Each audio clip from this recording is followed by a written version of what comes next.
함께 나누실 말씀은 요한복음 21장 말씀을 보겠습니다. 요한복음 21장 15절로 19절까지 말씀입니다. 다 같이 합독하겠습니다.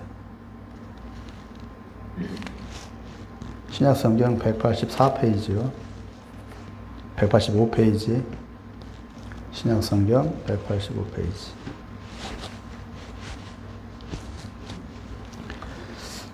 15절부터 19절까지 우리 천천히 합독 같이 하겠습니다. 시작. 그들이 조반 먹은 후에 예수께서 시몬 베드로에게 이르시되 요한의 아들 시몬아 네가 이 사람들보다 나를 더 사랑하느냐 하시니 이르되 주님 그러하나이다. 내가 주님을 사랑하는 줄 주님께서 아시나이다. 이르시되 내 어린 양을 먹이라 하시고 두 번째 이르시되 요한의 아들 시몬아 네가 나를 사랑하느냐 하시니 이르되 주님 그러하나이다. 내가 주님을 사랑하는 줄 주님께서 아시나이다. 이르시되 내 양을 치라 하시고 세 번째 이르시되 요한의 아들 시몬아 네가 나를 사랑하느냐 하시니 주께서 세 번째 네가 나를 사랑하느냐 하시므로 베드로가 근심하여 이르되 주님 모든 것을 아시오매 내가 주님을 사랑하는 줄을 주님께서 아시나이다. 예수께서 이르시되 내 양을 먹이라. 내가 진실로 네게 이르노니 네가 젊어서는 스스로 띠띠고 원하는 곳으로 다녔거니와 늙어서는 네 팔을 벌리리니 남이 네게 띠띠우고 원하지 아니하는 곳으로 데려가리라. 이 말씀을 하시면 베드로가 어떠한 죽음으로 하나님께 영광을 돌릴 것을 가리키심이로라. 이 말씀을 하시고 베드로에게 이르시되 나를 따르라 하시니 라고 했습니다. 오늘 말씀은 베드로란 제목으로 잠시 한번 말씀을 나누고자 합니다. 잠깐 기도하겠습니다. 사랑과 은혜의 하나님 아버지, 우리에게 천국 소망을 주시어서 감사합니다. 죄 많고 슬픔 많은 이 세상에 살지만 장차 우리에게 천국에서의 영생에 대한 소망과 또 기대가 있기 때문에 힘겨운 오늘을 참고 견뎌낼 수가 있습니다. 우리의 감정과 우리의 생각대로라면 죄악과 거짓과 슬픔과 고통은 영원히 계속될 겁니다. 그러나 하나님은 장차 심판으로 종말을 내시고 새로운 미래를 그런 나라를 열어주시리라 믿기 때문에 믿고 감사합니다. 예수 믿음이 이 땅에서의 살아가는 삶뿐이라면 얼마나 허망하고 또 거짓된 것이 되겠습니까? 이제까지 수없이 많은 믿음의 사람들이 천국을 소망하며 인내와 믿음으로 살다 갔음을 우리 역사는 우리에게 말해주고 있습니다. 우리도 그들을 따라 기쁨과 소망으로 따라가게 하옵소서.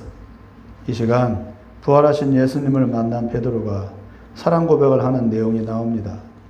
베드로의 고백 속에 담긴 의미를 알게 하시고 또 아는 만큼 결단하고 다짐하고 또 심령을 굳건히 하여 우리 몫의 태인 십자가를 잘 짊어지고 그들을 따라가게 도와주시옵소서. 예수님의 이름으로 기도합니다. 아멘. 베드로는 업으로 고기를 잡고 있다가 느닷없이 나타난 예수님이 깊은 데로 가서 그물질을 하면 더 많이 잡힐 거라는 얘기를 듣고 그렇게 하자 감당하지 못할 많은 고기를 잡게 된 후에 예수님이 범상한 분이 아니시고 선지자나 아니면 그 이상의 어떤 분이라는 것을 딱 직감을 하고 예수님의 뒤를 따르겠다고 결정을 해버렸습니다. 결코 부유하거나 여유로운 사람이 아닌데도 그는 어부 생활을 포기하고 돈도 안 되는 제자 노릇을 하기 위해 배와 그물을 버려두고 예수님 뒤를 따라다닌 겁니다. 그 식솔들이 어떻게 먹고 살았는지는 성경에 나오지 않지만 아마도 무지하게 고생을 했을 것 같습니다. 왜? 가장이 돈을 안 버니까. 베드로는 결혼한 사람이었고 처자식과 부모가 있는 사람이었는데 가장과 남편과 자식 노릇을 다 내려놓고 3년간 예수님 뒤만 쫓아다녔습니다. 도박으로 말하면 올인한 겁니다. 한 판에 자기 인생을 건 것이죠. 이렇게 하기도 힘들어요. 베드로니까 이렇게 할 수 있겠죠. 3년이 지나자 따라다녔던 예수님이 나귀 새끼를 타고 예루살렘으로 들어가셨습니다. 베드로가 보기에 고개가 갸웃해졌습니다. 이제 이스라엘의 왕으로 예루살렘 성으로 들어가시는데 당당한 백마를 타고 간 게 아니고 힘없고 매갈이 없는 어린 나귀 새끼를 타고 들어가시는 모습을 보면서 베드로는 이해가 안 됐습니다. 아, 이상한데, 뭔가 이상해. 예수님이 왜 저러지? 어린 나귀 새끼를 왜 타고 가지? 그리고 나서 예수님은 성전에 들어가셔서 장사꾼들의 좌판을 다 뒤엎으시고 그들을 내쫓아 버리셨습니다.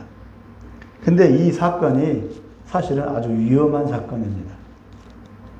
그러나 아찔한 것은 그 장사꾼들은 바리새인들에게 허락을 받고 세를 바치고 허락을 받아서 장사를 하고 있는 사람들이었기 때문에 이런 행동은 곧 그 장사꾼들 뒤에 있는 바리새인들에 대한 정면 도전을 의미했던 겁니다. 그냥 좌판을 뒤집어 엎는 정도가 아니라. 무모한 짓이었죠. 아, 이제 예수님이 본색을 드러내는가 봐. 이제 왕의 권세를 내보이시며 저 더럽고 가증한 인간들 다 쓸어버리시는가 보다 하고 베드로는 약간 기대를 했습니다. 아, 바리새인도 두려워하지 않네. 아, 예수님이 이제 왕으로서 본색을 드러내려고 하는 건가 봐.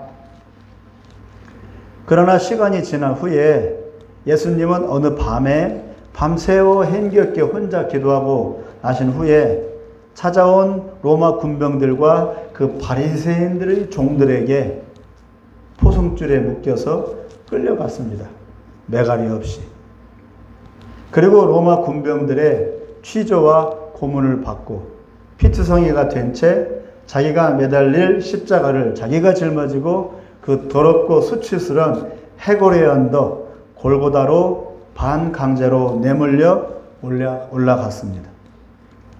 십자가 형벌은 일반 죄수가 받는 형벌이 아니라 나라를 반역하거나 로마에 대항하거나 세상에 존재할 가치가 없다고 여겨지는 인간 쓰레기들 또는 연쇄 살인범들 그런 사람들을 처형하는 아주 극악무도하고 아주 수치스럽고 더러운 형벌이었습니다. 예수님은 세상의 버러지 취급을 받으며 이렇게 죽음으로 내몰리고 있는 겁니다. 이제껏 철석같이 믿고 따랐던 예수님이 저런 형벌을 받다니 어찌 저럴 수가 있는가? 왜 예수님은 저 형벌을 스스로 받지? 내가 잘못 알았나? 능력도 권세도 다 가짜였나? 내가 속은 건가? 착각이었나? 베드로는 한순간에 억장이 무너지고 모든 기대와 소망이 무너져 내리는 그 절망을 느꼈습니다. 그냥 성경은 간단하게 지나갔지만 베드로 개인 입장에서는 한마디로 자기가 믿었던 동화줄이 딱 끊기는 그런 심정이었습니다. 절벽 아래로 굴러떨어져요. 그리고 나는 저런 자를 모른다고 베드로는 3번을 부인했습니다. 마치 지난 3년간의 세월을 후회하는 듯이 기억에서 다 지우려는 듯이 그렇게 외쳤습니다. 나 몰라! 예수 몰라! 언제는 내가 예수님을 위해서 목숨을 바치겠다고 해놓고 나는 예수를 몰라! 나와 상관없어!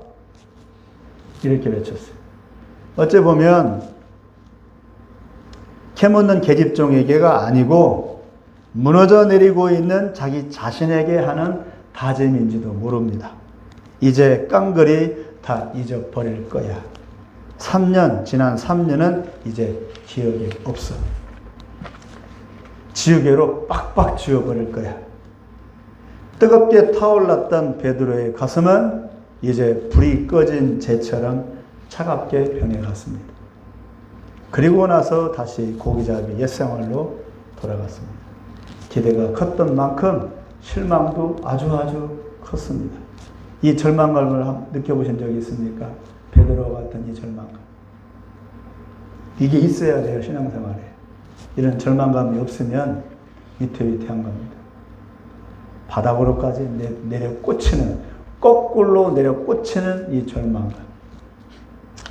제기랄, 헛일했나? 이게 뭐야?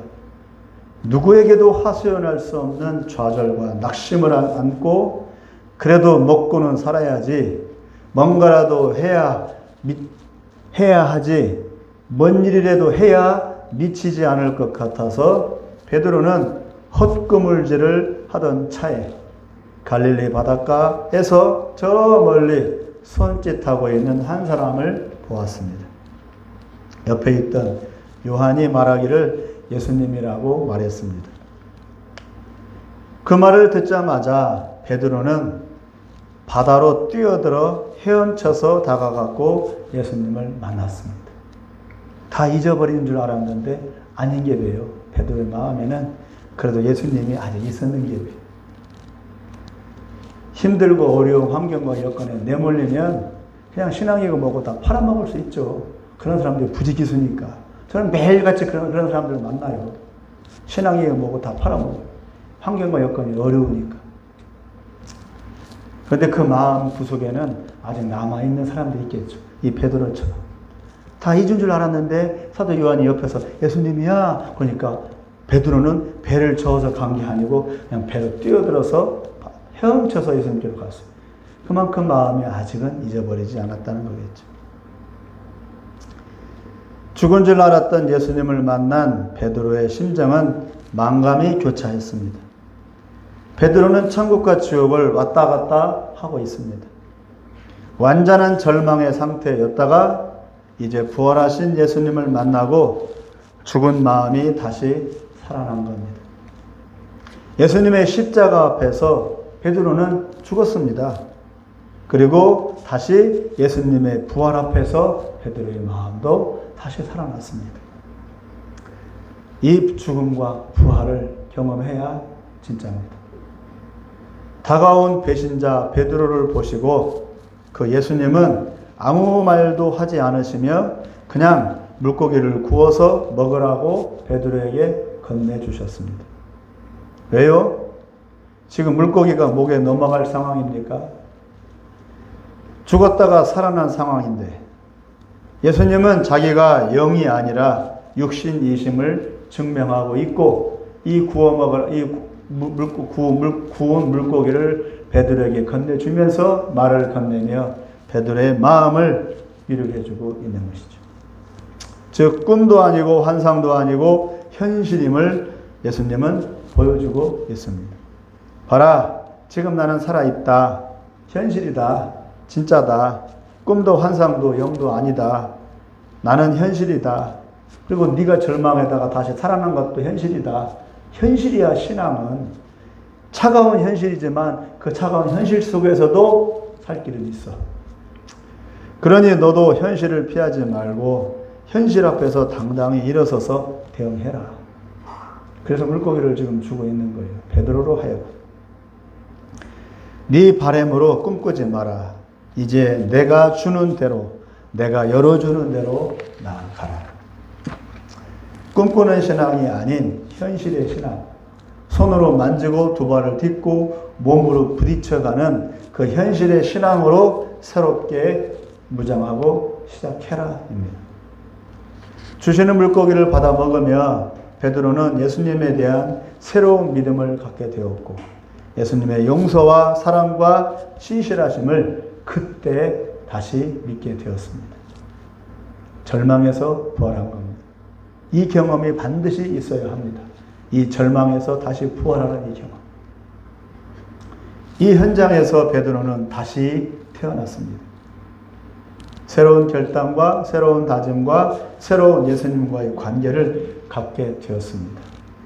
내가 사람을 낚는 어부가 되게 하리라 라고 처음 불렀을 때 베드로가 결단을 하긴 했지만 그때 결단이 아니라 지금 이 시간 절망에서 부활로 깨어나는 이 시간이 베드로가 다시 물과 성령으로 거듭나는 시간입니다.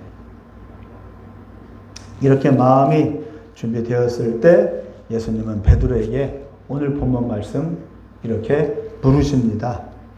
15절 말씀을 다시 한번 읽어보겠습니다. 15절이요. 시작. 그들이 조반 먹은 후에 예수께서 시몬 베드로에게 이르시되 요한의 아들 시몬아 네가 이 사람들보다 나를 더 사랑하느냐 하시니 이르되 주님 그러하나이다. 내가 주님을 사랑하는 줄 주님께서 아시나이다. 이르시되 내 어린 양을 먹이라 하시고. 시몬아 네가 이 사람들보다 나를 더 사랑하느냐? 다른 제자들의 옆에 있는데 예수님은 베드로에게 네 옆에 있는 저들보다 나를 더 사랑하느냐고 짓궂게 물으시는 이유가 뭘까요? 베드로는 뭐라고 대답해야 할까요? 예, 저들보다 내가 더 사랑해요. 내가 더 열심히 해요. 라고 말할 수 있습니까? 예전에는 그렇게 했죠. 예전에 그렇게 말한 적이 있었다가 3번 부인하는 참담한 처지로 나가 떨어진 적이 있습니다. 그건 베드로 본인이 잘 압니다. 내가 예수님을 사랑하는데 저들보다 내가 더 사랑한다고 누가 자신 있게 그렇게 낯두껍게 말할 수 있겠습니까? 혼자 따로 불러서 나직이 물어보시든지 왜 다 듣고 있는데 이런 질문을 해서 베드로를 만차하게 합니까? 3번 부인한 값을 치르라고 하시는 겁니까? 예수님이 베드로에게 3번이나 네가 나를 사랑하느냐고 물으시면서 예수님은 대답을 주십니다. 내 양을 먹이라, 내 양을 치라, 내 양을 먹이라고 말씀하십니다. 즉 다시 말하면 나를 사랑한다는 것은 곧 내 양을 먹이고 내 양을 치는 것이라고 말씀하고 있는 겁니다.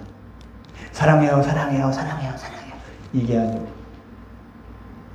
혼자 불부터 혼자 떠들고 혼자 들썩인다고 예수님을 사랑하는 게 아니고 구체적으로 예수님의 양을 먹이고 치는 것이어야 한다는 말입니다.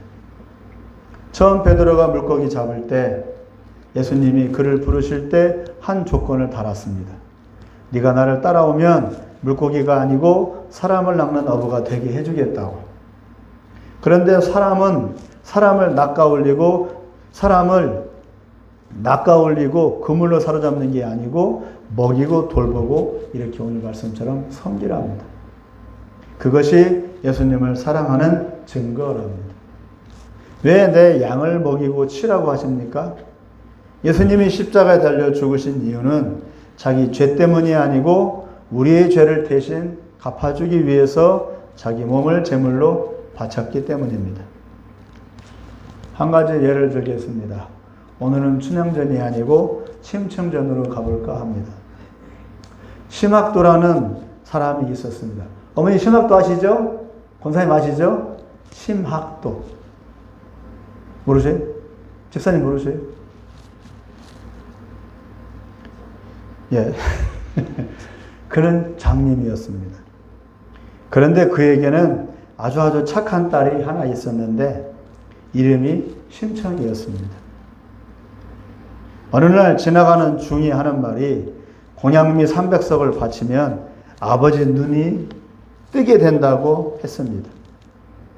착한 딸은 아버지의 눈을 뜨게 하고 싶어서 자기 몸을 팔아 뱃사람들의 용왕제물로 바치고 그 대신 300석을 얻고자 했습니다. 그래서 심청은 신당수의 제물로 던져져 죽었고 아버지의 눈이 떠졌답니다. 심청은 제물이 되어 자기 자신을 포기한 겁니다. 예수님은 자기 몸을 제물로 던져 우리를 구원하셨습니다. 예수님은 임당수의 몸을 던진 게 아니고 유대 사회에서 그리고 로마 군병에 의해 어디에 몸을 던졌어요? 김명수 어머니? 예수님은 임당수가 아니라 십자가에 몸을 던졌습니다.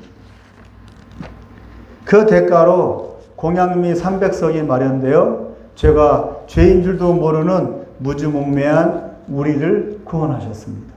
우리를 무엇으로 구원했다고요? 공양미 300석이 아니라 예수님의 피값으로 구원하셨다. 심청은 자기 아버지를 공양미 300석으로 눈뜨게 했는데 어머니 이해하시겠죠? 예.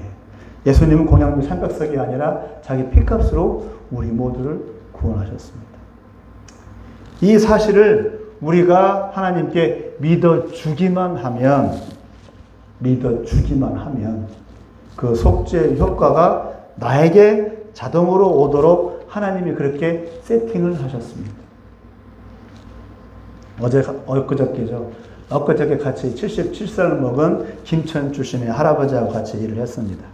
그 할아버지가 혼자 떠들어 자기가 얘기를 다 해.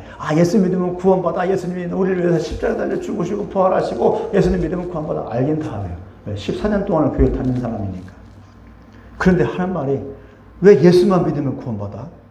그렇게 딱 못해. 예수를 믿으면 구원받는 말은 들었긴 들었는데 왜 예수를 믿어야 구원받아? 그건 이해를 못하는 거예요. 자기 부인이 권사님이니까 계속 얘기를 하는 거예요. 그런데 오늘 얘기를 들어야 돼. 심창이가 임당수에 제물을 던져서 공양미 300석을 받았기 때문에 아버지 눈을 뜬 것처럼 예수님의 십자가에 달려서 죽어서 피값으로 우리가 구원받은 것이라고. 이 얘기를 나중에 한번 해주려고 해요. 제물이 되신 예수님의 마음은 자기를 죽여서 아버지 심학도가 아닌 날 만들고 제멋대로 살아온 양무리 같은 우리를 구원코자 하셨습니다. 목자의 마음이 아니면 그렇게 할 수가 없는 겁니다. 심청은 자기 아버지니까, 너무너무 사랑하는 아버지니까, 착한 딸이니까 아버지 눈뜨게 하려고 자기 몸을 던졌어요. 그런데 예수님은 우리하고 뭔 상관이 있냐고. 우리하고 뭔 상관이 있길래 자기가 죽어서 그 피값으로 우리를 구원하냐고. 왜냐하면 예수님은 남이 아니라 바로 하나님의 아들이고 하나님 자신이고 우리를 지으신 장본인이기 때문에. 그래서 우리를 버릴 수가 없는 거예요. 부모가 자식을 낳아놓고 자식이 장애인이고 언청이고 장님이라고 그리고 장애인이라고 버려요? 김명사모님 버립니까? 못 버리죠. 왜 못 버려요? 자식이니까. 이유는 간단해. 자식이니까. 하나님도 우리를 못 버려요. 왜? 우리를 낳았으니까. 우리를 만들었으니까. 그래서 자기가 대신 죽은 겁니다. 요거 잊으면 안 돼요. 요거 잊으면 죄가 되는 거예요. 구원은 너무너무 간단해요. 목자의 마음이 아니면, 이런 목자의 마음이 아니면 그렇게 할 수가 없는 겁니다. 지금 예수님은 베드로에게 말씀하고 있는 겁니다. 나를 사랑하느냐? 이제는 부끄러워 말도 못하겠지? 나를 사랑하는 것은 곧 나의 양을 먹이고 치고 섬겨주는 거란다. 네 잘났다고 설치는 게 아니라 나를 보지 말고 네 옆에 있는 불쌍한 영혼들을 돌아보아라. 저들에게 진리의 길, 구원의 길을 열어서 들어가게 해라. 그것이 내가 가장 기뻐하는 일이란다.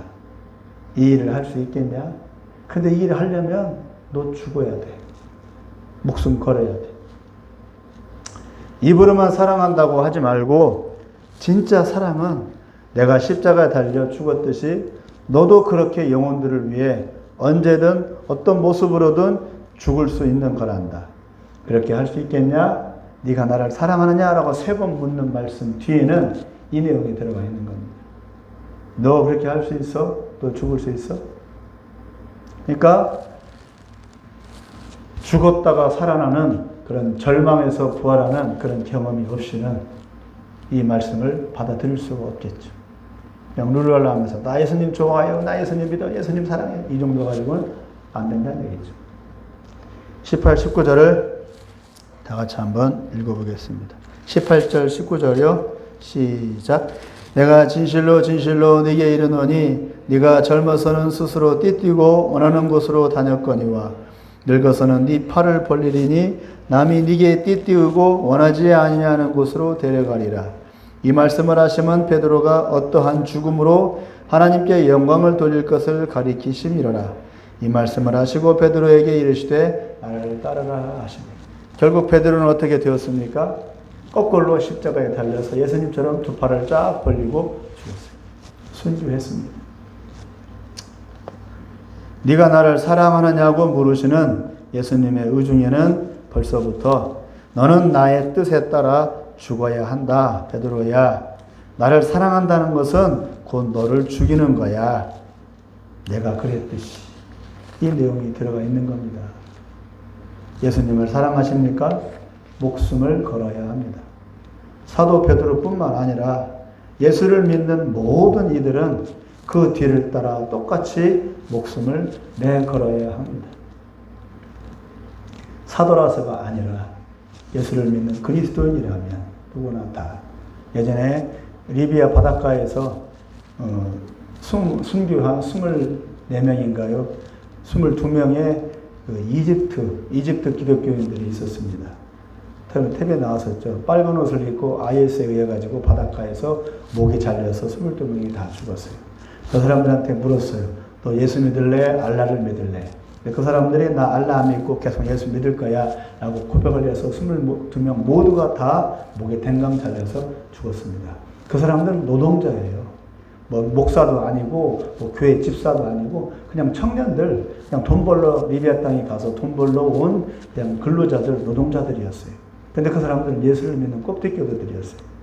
사도라사가 죽은 것이 아니고 그냥 믿음이 있는 사람이라면 예수를 부인하지 않고 고백하니까 이렇게 죽임을 당한 겁니다.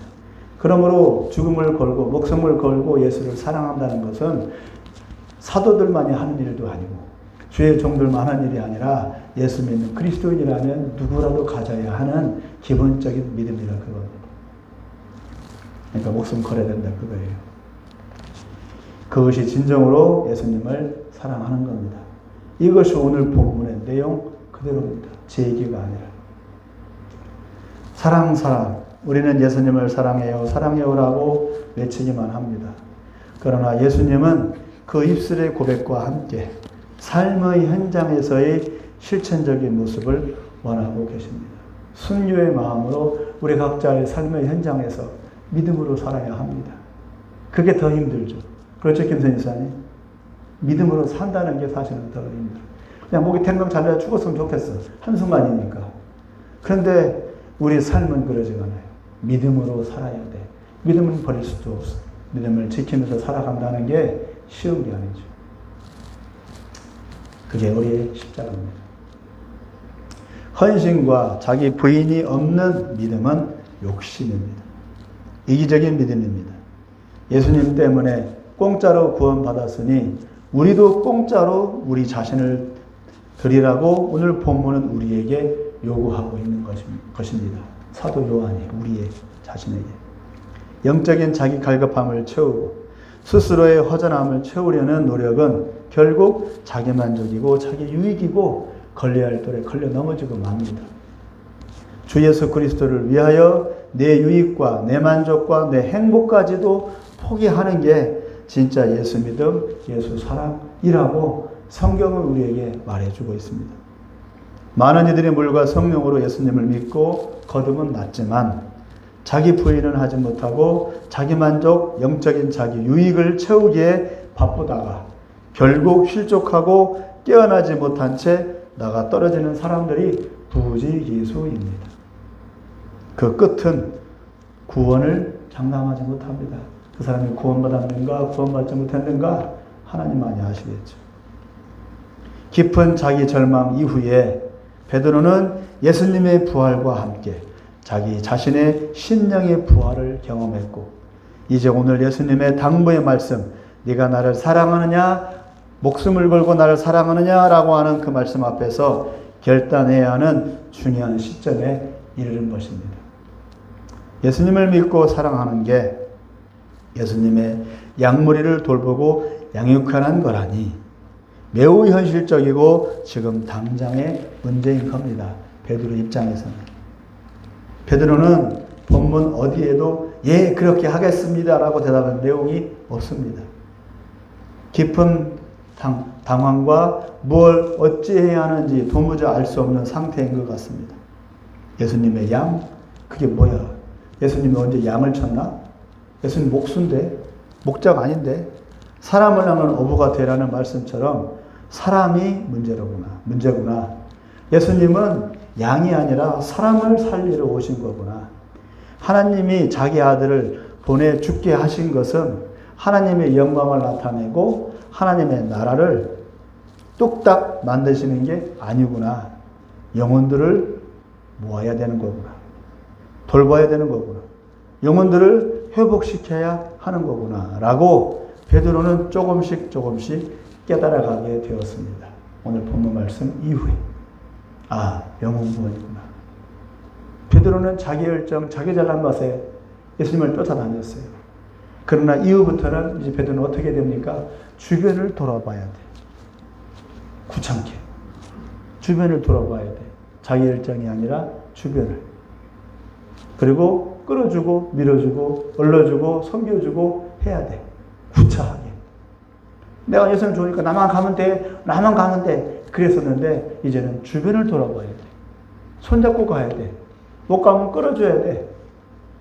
그게 귀찮은 거죠, 사실은. 근데 그걸 하라는 겁니다.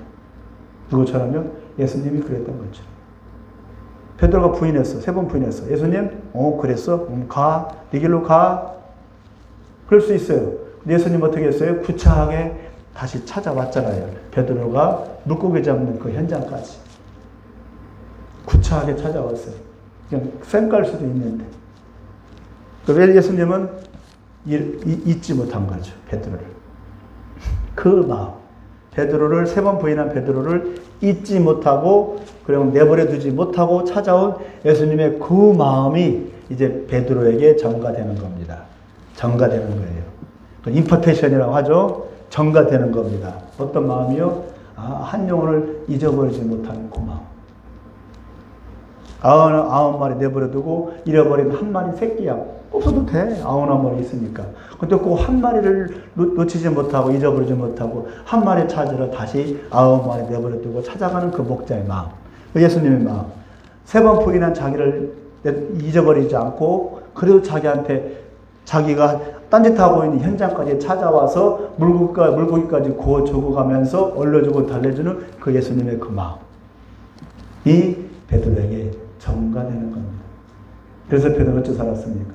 이제는 베드로는 자기 열정이 아니라 숨죽이면서 영혼을 관리하고 영혼을 살리고 복음을 증거하는 예수님과 같은 삶을 살게 됩니다. 아주 구질구질한 삶을 이제 베드로는 시작한 겁니다.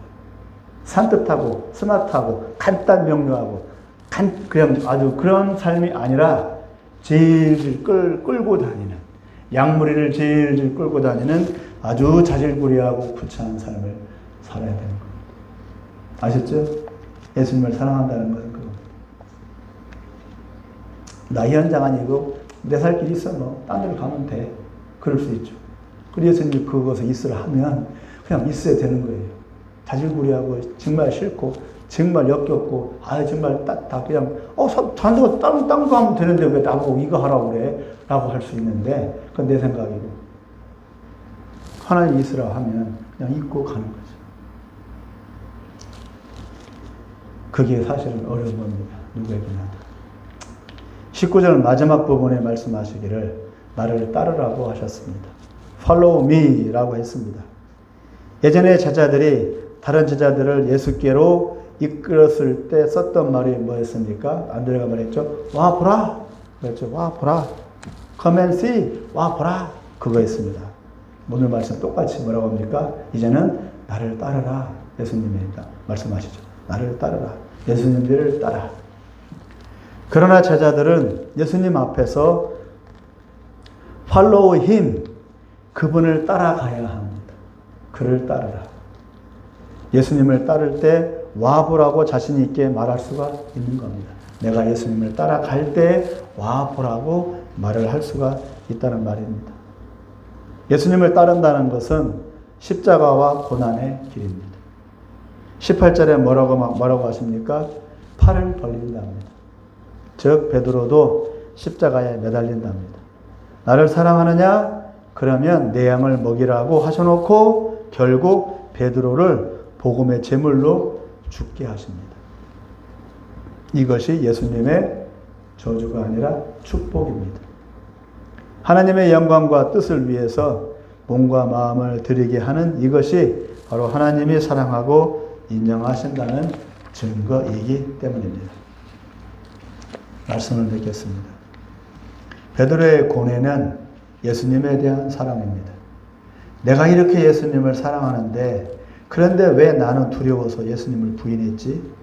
그러면 이 불타는 가슴은 뭐지? 왜 이 사랑의 열정이 이 장벽 앞에서 멱을 못 춘 거지?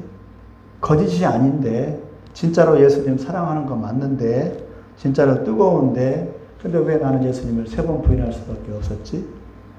이것이 모든 신자들의 고민이고 한계입니다.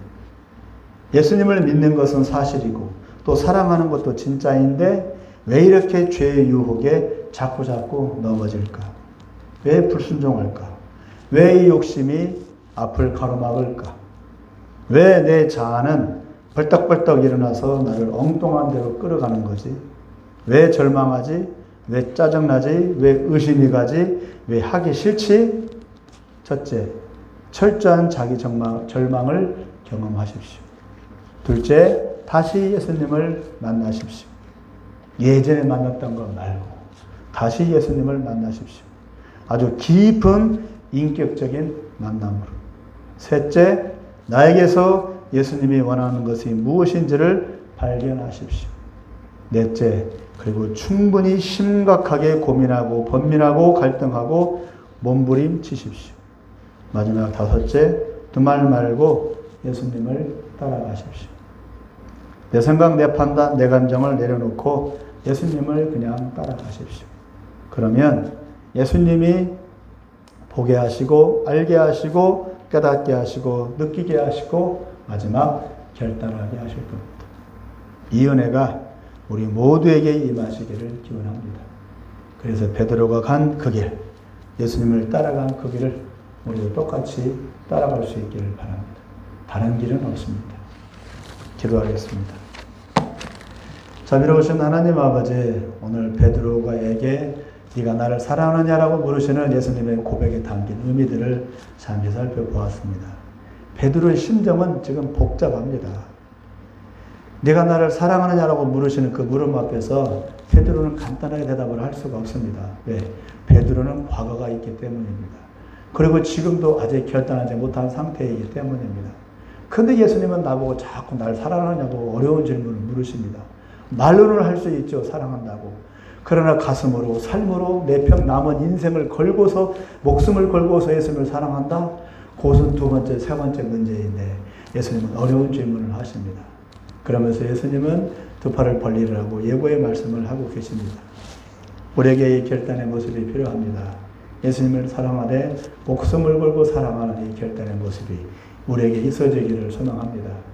그래서 남은 세월 변함없이 주님을 사랑하고 사랑하는 만큼 주님 앞에 충성을 다하고 헌신을 다하고 그리고 온 사랑을 온 마음을 다 드릴 수 있는 우리의 믿음의 모습이 되게 하여 주옵소서.